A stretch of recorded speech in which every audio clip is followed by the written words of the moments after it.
Ang Magnolia, Northport at Meralco ay posible na magkaroon ng isang trade proposal na isasabit nila ng malapit na dito sa PBA. At ganito ang magiging takbo niyan kung sakasakali. Mapupunta dito sa Magnolia Chicken Templados itong si Arvin Tolentino na matagal na nila na gustong makuha.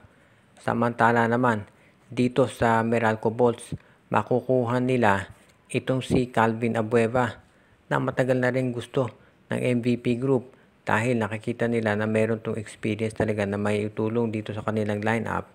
Plus, ibibigay din daw ng Magnolia Chicken Templados itong si Rom De La Rosa.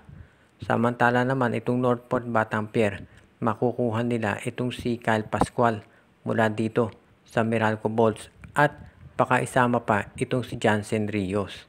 So ganyan ang magiging palitan. Pakasamahan pa ng Meralco Bolts ng iba pang players itong trade na ito dahil parang ang lalabas masyadong lugi ang Northport Batanguer. Kung si Arvin Tolentino mawawala pagkatapos si Kyle Pascual at Jansen Rios lamang ang magiging kapalit. Tignan natin baka magsama ng first round draft pick ang Meralco Bolts at pati na itong Magnolia Chicken Templados. Pero importante dito kung ikaw Magnolia ay makuha mo itong si Arvin Tolentino mula dito sa Northport Batanguer para lumakas na yung iyong lineup. Kung sakasakali na matuloy ang ganitong trade, talagang magiging powerhouse team na itong Magnolia Chicken Templados, lalo na kung si Arvin ang makukuha nila at ang mawawala lang ay itong si Rom De La Rosa at itong si Calvin Abueva. Sa panig naman ng Meralco, itong si Abueva at si De La Rosa magagamit nila yan sa kanilang rotation. Kaya sa tingin ko, magiging okay na addition yan para dito sa lineup nitong si Coach Nenad Vucinic.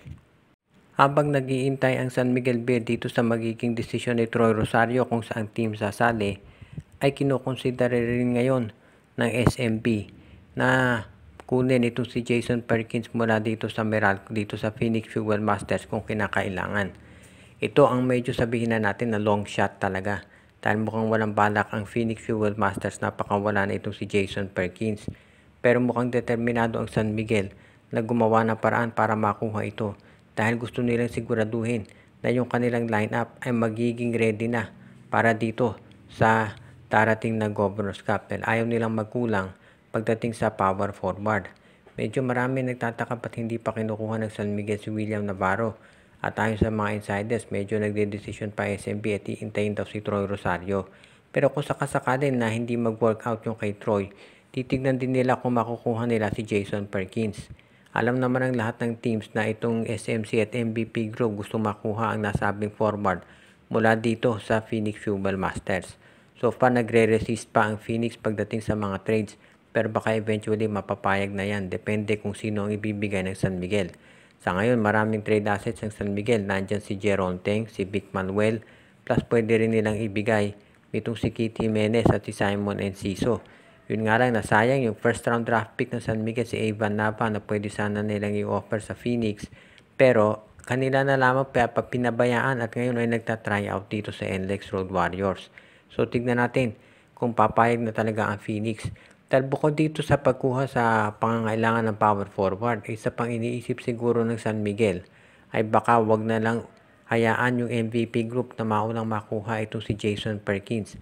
Dahil syempre kapag nagkataon lalakas yung lineup ng TNT kung saan malamang mapunta si Perkins. Kaya gusto ng SMB na sila na ang mauna dito.